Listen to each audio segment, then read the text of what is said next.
Merci à tous. Et donc, prochaine séquence, on va explorer ensemble les similarités, les synergies entre deux technologies.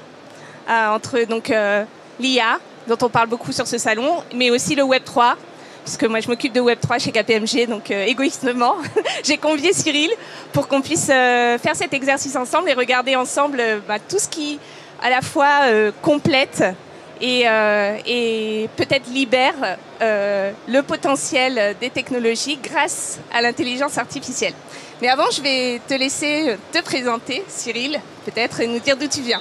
Eh bien, écoutez, ravi d'être là en tout cas avec vous pour explorer d'ailleurs ce sujet. C'est la première fois que j'aborde le sujet en direct en conférence, donc c'est plutôt une bonne chose. Moi, je m'appelle donc Cyril de Souza Cardozo. Je suis le fondateur de Polaria, qui est un groupe qui accompagne la transformation des organisations à l'ère de l'intelligence artificielle.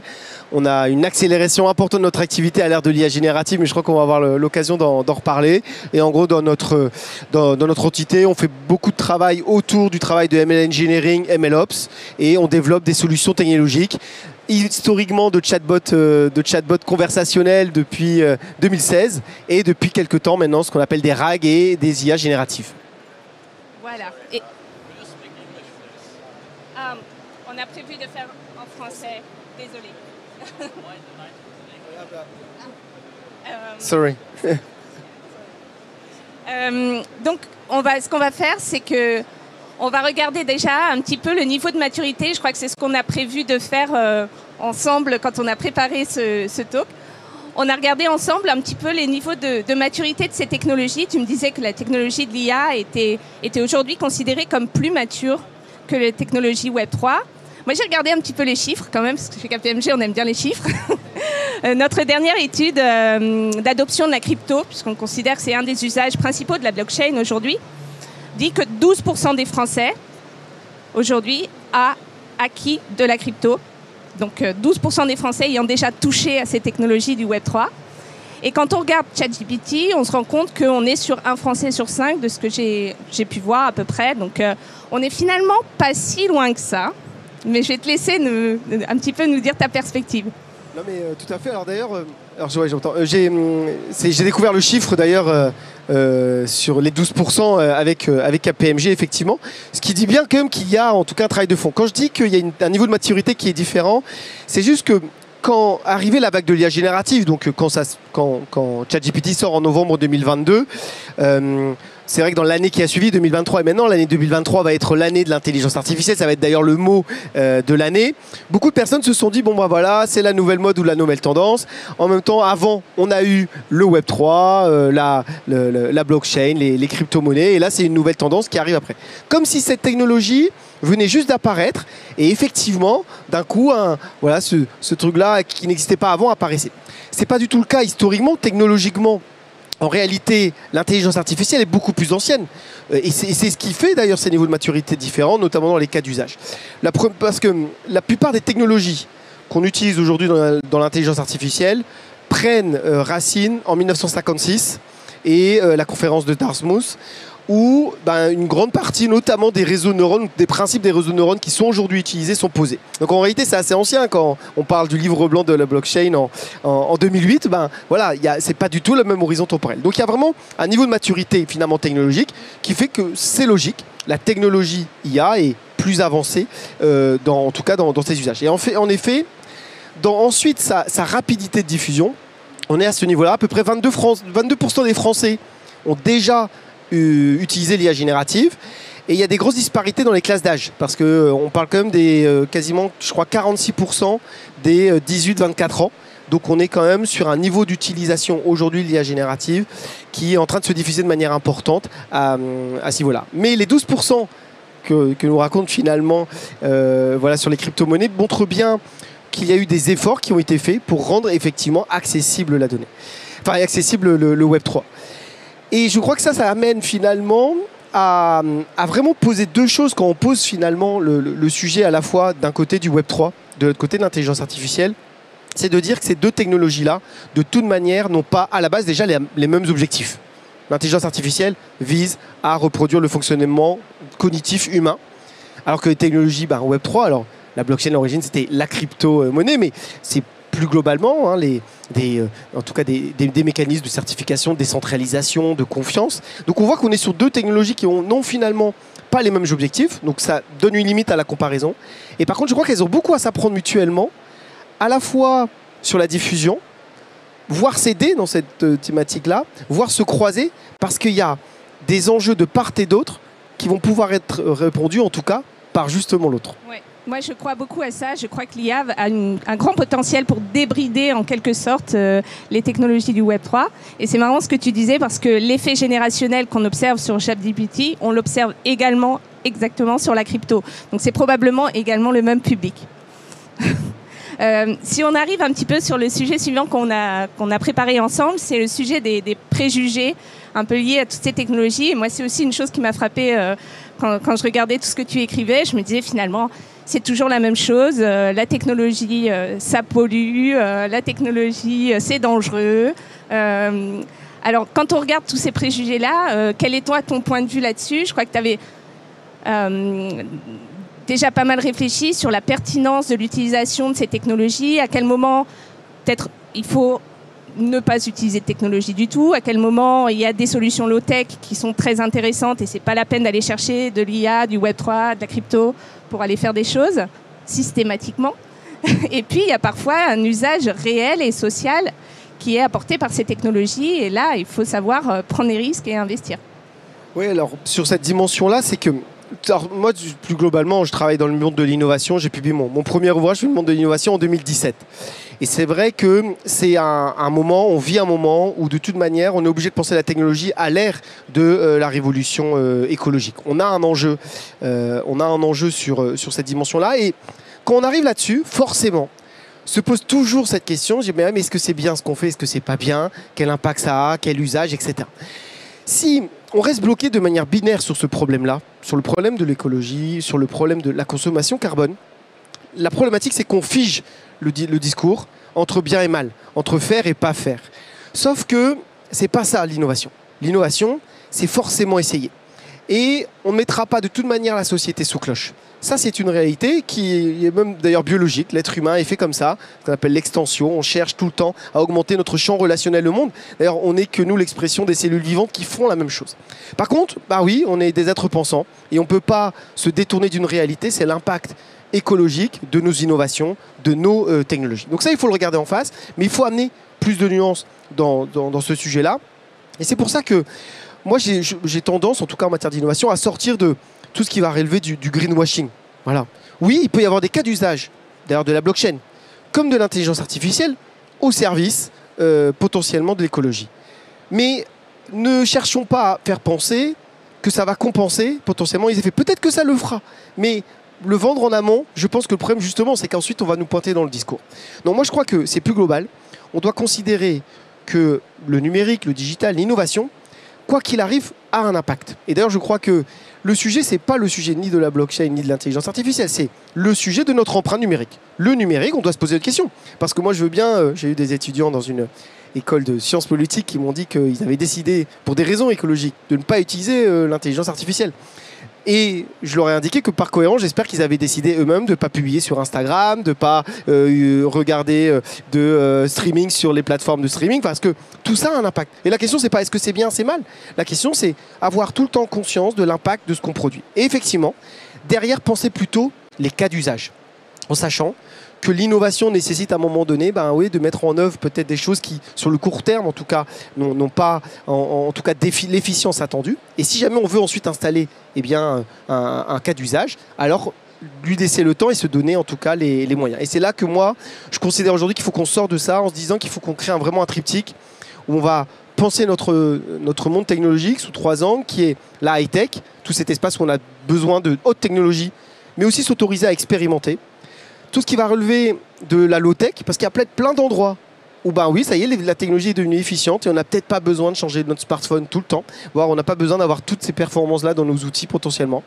Et il y a peut-être plein d'espaces où il n'y a pas besoin de technologie du tout. Quand on partage du temps ensemble, la relation humaine, les interactions humaines, ne nécessitent pas de technologie. Et je crois qu'il faut qu'on arrive à analyser les choses sous cet angle-là pour se donner à la fois la possibilité de regarder la réalité de nos empreintes écologiques, de décider ce que moi j'appelle être le numérique utile, et effectivement décider ensuite où est-ce que j'utiliserai ou pas pour ne pas tomber dans un impératif non plus à la technologie, parce qu'on le vit en ce moment avec l'intelligence artificielle. Oui, complètement. Et pour les gens que ce sujet intéresse, on a convié Youssef El Mansouri tout à l'heure de Sesters à venir parler de ce sujet. Il travaille avec, ardemment sur ces sujets à Marseille. Il y a un autre sujet qui est aussi très intéressant, c'est l'impact que vont avoir ces technologies, notamment l'IA, sur les organisations. Et moi, je le vois avec le Web3. Il y a énormément, beaucoup de sujets de transformation des métiers autour de l'IA qui font peur également. Moi, je le vois quand on discute avec des gens qui sont issus de la finance traditionnelle, tous les sujets de la crypto, voilà, leur posent question et remettent en question. Et il y a une sorte de menace de désintermédiation qui plane un petit peu au-dessus de nos têtes. C'est la même chose avec l'IA et les métiers voilà, plus du management, du conseil, mais aussi beaucoup de métiers aujourd'hui qui sont concernés par cette transformation. Et c'est vrai que ça peut faire peur. Alors en plus la peur, bon, alors est-ce qu'elle est légitime cette peur? C'est une vraie question. En tout cas, c'est sûr que les Français notamment ont peur. Ça, on le sait aujourd'hui dans les benchmarks. C'est d'ailleurs les plus pessimistes au niveau international vis-à-vis notamment de l'intelligence artificielle. Et effectivement, si on prend un peu de recul, si on pense au métier de la finance, c'est sûr qu'entre la blockchain d'un côté, la désintermédiation, et de l'autre côté l'intelligence artificielle, on peut dire qu'il va potentiellement se passer des choses. Nous, on a créé une chaire de recherche qui s'appelle Managia, pour étudier l'impact de l'IA sur les organisations et le management. Parce qu'on pense aujourd'hui qu'on manque de recul sur effectivement ce qui est en train de se passer. Comme dans toute révolution technologique, il est toujours plus facile de voir à court terme ce qui va disparaître que ce qui va apparaître. Parce que bien sûr, quand on fait des intermédiaires dans l'univers du Web3 ou lorsqu'on automatise avec l'intelligence artificielle, bah oui, il y a forcément des tâches qu'on voit disparaître. Et c'est facile d'ailleurs de les évaluer. Par contre, on a toujours plus de mal à voir ce qui va apparaître. Et ça, il faut l'avoir en tête. Si on se portait dans le temps, on revenait dans le passé, en 1980, et on prend quelqu'un dans la rue et on lui dit, tu sais qu'en 2020, il y aura des web designers, des web développeurs, il y aura des influenceurs, il y aura des youtubeurs, il y aura des community managers. En 1980, les gens nous auraient dit, vous êtes fous. Sauf que c'est une grande partie, en réalité, de l'activité économique aujourd'hui. Donc je crois que derrière ça, il y a aussi toute cette dimension, c'est qu'est-ce qu'il y a derrière. Bon, par contre, il n'y a pas de mensonge à avoir. Oui, moi je ne crois pas que les métiers vont disparaître. Et je crois d'ailleurs de manière générale, dans les métiers, personne ne va être remplacé par une IA, notamment, ou remplacé par la blockchain. Par contre, ils peuvent être remplacés par des gens qui maîtrisent l'IA ou la blockchain. Ça, je pense à ça. Mais en tout cas, dans cette dimension-là, la question, c'est plutôt de dire quelles sont les tâches qui sont impactées et comment j'amène finalement à la transformation de nos organisations. Et on vit un moment où de toute manière, les organisations ne vont pas intégrer ces révolutions-là à ISO-organisation. On ne va pas intégrer la plus grande vague technologique de notre époque, et encore plus on l'envisage de manière croisée, en considérant qu'on ne va pas changer nos organisations. Oui, ça va avoir un impact sur le management, sur les organisations, sur les métiers, et ça va avoir un impact d'ailleurs plus rapidement potentiellement qu'on ne l'imagine. Donc oui, il va falloir s'adapter, il faut le regarder. Par contre, il y a une réalité dans cet environnement-là, c'est ce qu'on appelle le paradoxe de Moravec, c'est que plus la technologie avance, plus elle vient finalement exploiter, automatiser une partie des tâches intellectuelles pour finalement déplacer la valeur économique vers les tâches d'interaction humaine et les tâches manuelles, qui sont les tâches à haute valeur ajoutée finalement économique que la technologie a plus de mal à interagir. Quand on est dans un cabinet de conseil, bah oui, si le travail c'est faire du rapport, analyser des tableaux, l'IA va très bien le faire. Par contre, si c'est rencontrer des clients, comprendre les problématiques, comprendre la transformation, là, il y a de la valeur ajoutée. Et je crois que notre époque est confrontée à un temps où la transformation est beaucoup plus humaine que technologique. Oui, et puis on est tous les deux assez optimistes par rapport à ça. Et je pense qu'une des meilleures façons, c'est des gens qui vraiment au quotidien ont l'occasion de manipuler ces technologies, ont plus cette appréhension par rapport à tous ces sujets. Là, clairement, là-dessus, moi je le vois partout. Les mêmes personnes qui peuvent être inquiètes de l'utilisation de ces technologies, une fois qu'elles commencent à jouer avec, du coup ça les rassure. Oui, complètement. Et si on regarde plus le sujet peut-être maintenant qui nous intéresse vraiment, c'est le sujet des synergies entre ces deux technologies. Moi je suis assez curieuse et je le vois aujourd'hui dans le Web3, il y a beaucoup de sujets, notamment puisqu'on travaille beaucoup autour des sujets crypto. On voit beaucoup de sujets d'analyse de données on-chain avec des volumes de données qui, au fur et à mesure de l'adoption, sont absolument massives et qui vont probablement nécessiter le recours à beaucoup d'algorithmes et beaucoup d'intelligence artificielle pour pouvoir gérer à la fois les aspects de sécurité sur ces nouveaux réseaux, à la fois les aspects de conformité par rapport aux nouvelles réglementations aussi. Donc ça, c'est un des sujets que moi je vois clairement et qui est un peu à la genèse de cette discussion. Mais j'imagine que toi, t'en vois également. Peut-être qu'il y en a d'autres. Alors moi, je pense qu'il y a un potentiel très fort dans le croisement entre ces deux technologies.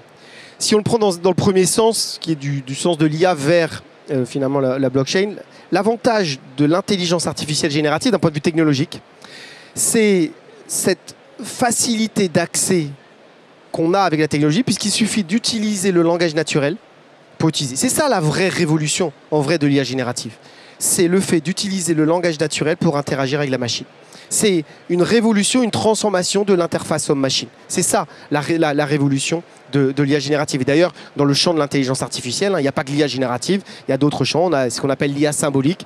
C'est des champs qui sont très obscurs et qui souffrent aujourd'hui par comparaison parce qu'ils ont du mal à se mettre à disposition du grand public. Et donc je pense que les technologies du Web3, déjà là, elles ont peut-être un nouvel intermédiaire qui peuvent leur permettre de se déployer beaucoup plus facilement auprès du grand public parce qu'il y a ces nouvelles interfaces homme-machine qui sont en train de se déployer. Donc là, je pense que dans ce sens-là, il y a effectivement un premier élément.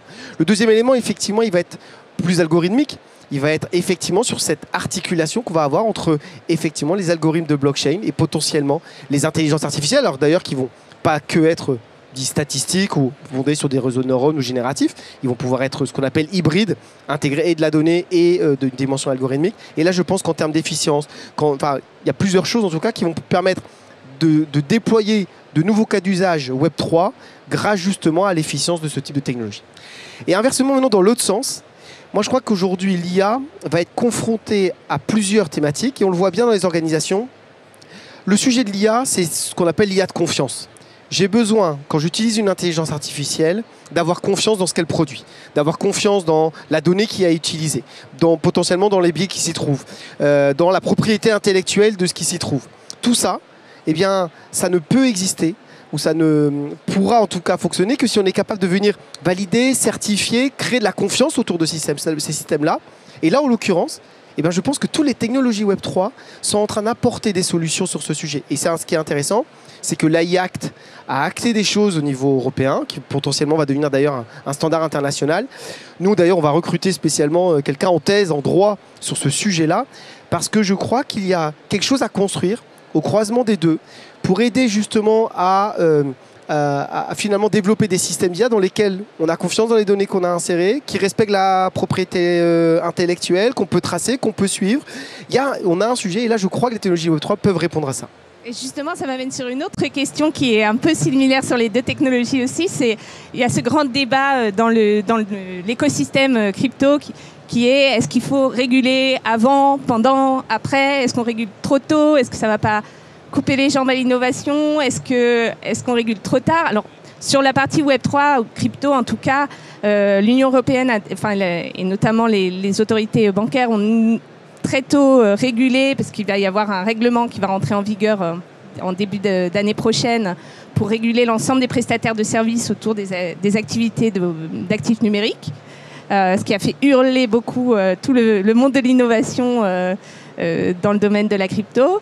Toi, c'est quoi ta vision? Et on se rend compte qu'au final, pour finir mon raisonnement, peut-être que l'Europe devient un territoire d'attraction grâce à ce cadre réglementaire qui, aujourd'hui, fait venir des acteurs américains qui, eux, ont un contexte réglementaire un peu incertain de leur côté et qui, du coup, se retrouvent limités dans leur développement.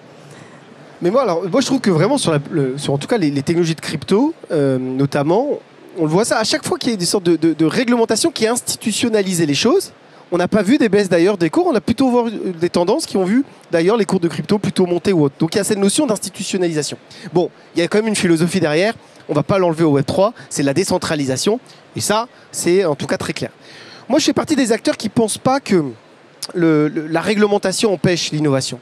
Moi, je pense qu'une réglementation, bien pensée, elle crée un cadre de confiance qui permet ensuite justement d'innover. Et je crois que c'est ça qu'on doit avoir peut-être en tête comme objectif lorsque on développe ce type en tout cas de solutions. Maintenant, c'est sûr l'excès de réglementation, l'excès de règles, l'empilement de contraintes administratives, ça étouffe l'innovation. Mais par exemple sur l'intelligence artificielle, moi je le vois maintenant avec les acteurs au niveau français et européen, nos clients quand ils viennent nous voir, maintenant qu'ils savent qu'il y a l'AI Act et que nous on va devoir être en conformité avec l'AI Act, ils se posent moins de questions sur est-ce que c'est bien ou mal ce qu'ils font en venant chercher certains produits. Ils se disent bon vous êtes en conformité avec ça, nous c'est ce qu'on a besoin, ça crée un cadre de confiance et ça facilite derrière l'achat.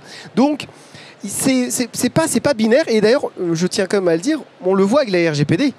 Moi, je ne crois pas qu'on ait énormément souffert finalement de l'émergence de la RGPD. Alors certains me diront sur l'acquisition de données ou autres pour entraîner les modèles d'IA. Moi, je ne crois pas. Et en réalité, la RGPD est plutôt devenue un standard international. Encore une fois, moi, je crois que la réglementation, ça ne freine pas l'innovation du moment que ça ne devient pas une masse administrative. Et là, le problème, c'est que la France et l'Europe peuvent être assez performants sur le sujet. Entendu. Je crois que si je retiens de tout ce qu'on a dit, au final, il faut rester plutôt optimiste par rapport à tous ces sujets et la réglementation nous pousse un petit peu finalement à être optimiste. Je pense qu'on a la même approche aussi de learning by doing, c'est-à-dire que c'est en utilisant ces technologies qu'on apprendra comment est-ce qu'elles fonctionnent et qu'on arrivera à mieux les maîtriser. Et puis, au final, il faut quand même rester assez vigilant par rapport à la pertinence de les utiliser, et puis faire un petit peu de preuve de sagesse, on va dire, par rapport à tout ça, non? Ah oui, sur ça, pour rebondir sur ça, c'était vraiment l'idée de se dire qu'il faut, à mon avis, s'autoriser à expérimenter, s'autoriser à jouer et s'autoriser aussi à trier dans nos cas d'usage. Et qu'à un moment donné, il va émerger des cas d'usage, mais c'est déjà le cas en IA, où au moment donné, on commence à faire des choses et avec le recul, on se dit, bon, est-ce que ça, c'est vraiment utile? Est-ce que ça me fait vraiment gagner du temps? Est-ce que c'est pertinent globalement? Et venir faire du tri, ça sera la même chose avec les technologies Web3 pour placer la technologie au bon endroit de manière ajustée et pour créer cette idée du numérique utile. Complètement. Merci beaucoup Cyril. Super. Je ne sais pas si peut-être on voulait laisser un petit peu d'espace pour si jamais il y a quelques questions dans les spectateurs, des gens que ce sujet intéresse, ou qui ont une question en particulier. Non? Pas particulièrement. Oui. Il fonctionne? Oui. Oui, bonjour, merci pour votre intervention. J'aurais voulu savoir si concrètement, il y a déjà des projets aujourd'hui qui mêlent Web3 et IA concrètement, enfin qui sont en place ou qui vont naître là tout de suite maintenant, sur lesquels on pourrait un petit peu se référer pour voir un petit peu un vrai cas d'usage en fait. Alors, effectivement, ça commence à émerger, d'accord. Le cas d'usage concret que nous on a, c'est tout ce qui va concerner la certification des bases d'entraînement d'intelligence artificielle. C'est-à-dire que la possibilité de suivre les données qui viennent entraîner des bases, en tout cas des intelligences artificielles. Je sais que dans ce cadre-là, typiquement, on a eu des premiers cas d'usage de croisement entre le Web3 et l'IA. Et il commence à avoir d'autres éléments dans ce qu'on appelle le web ambiant, dans le but de diffuser de façon l'IA, non plus le maintenir de manière centralisée, mais pouvoir aussi le décentraliser. Là aussi, dans les processus de certification d'utilisation, lorsque d'un coup, je vais interagir avec un élément intelligent, une intelligence artificielle qui serait stockée à un endroit local, il y a des processus aujourd'hui, des technologies qui permettent de valider, en tout cas de construire la confiance grâce à des processus blockchain. C'est les deux grands, en tout cas, déploiements que moi j'ai vus. Et là, très concrètement, nous, on commence à travailler cette fois-ci, sur la conformité de systèmes d'intelligence artificielle avec l'AI Act et fondé sur des technologies de blockchain. Et sur la partie Web3, on voit des protocoles de défi, notamment de finances décentralisées, qui commencent à intégrer une thèse relative à l'IA avec des sujets, des algorithmes d'intelligence artificielle.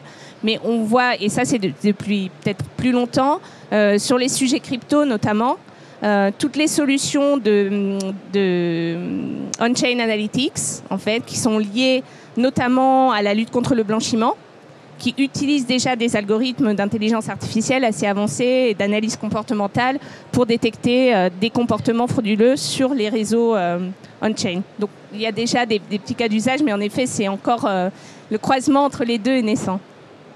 Merci beaucoup. Écoute, Cyril, merci beaucoup. Il ne me reste plus qu'à te remercier. Et je suis particulièrement contente de t'avoir reçu, d'autant plus qu'on a mis à l'honneur le Finistère, qui est notre région de cœur à tous les deux. Tout à fait. Voilà. Donc merci beaucoup pour l'invitation, c'était un plaisir. Je t'en prie. Et je pense qu'on va continuer avec... on a convié Taurus à venir nous rejoindre pour parler un peu de sécurité autour de tous ces sujets.